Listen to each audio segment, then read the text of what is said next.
Для пригородных поселков нужен четкий план развития, чтобы и местные власти, и жители понимали, что их ожидает в будущем. Такое заявление по итогам рабочей поездки в Красный Затон и в Аксаковку сделала председатель Госсовета Коми Надежда Дорофеева. На встрече с местными жителями она обсудила вопросы, которые волнуют их в первую очередь.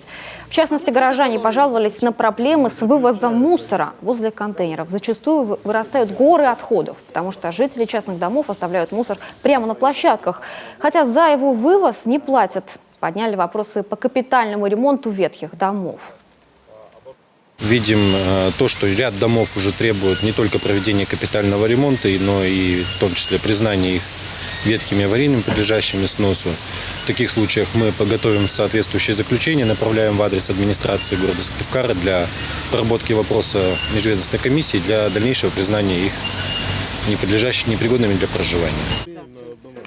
По мнению спикера парламента, эти проблемы актуальны для многих городов и поселков республики, и надо совместно искать пути решения. Нужен перспективный план развития пригородных поселков.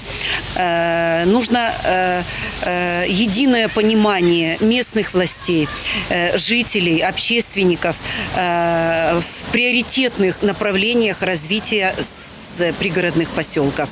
И отрадно отметить, что почувствовала я сегодня, вот, к примеру, в поселке Максаковка общественному совету год. И та инициатива, та активность, та озабоченность и серьезность решения этих проблем, конечно, на лицах этих общественников.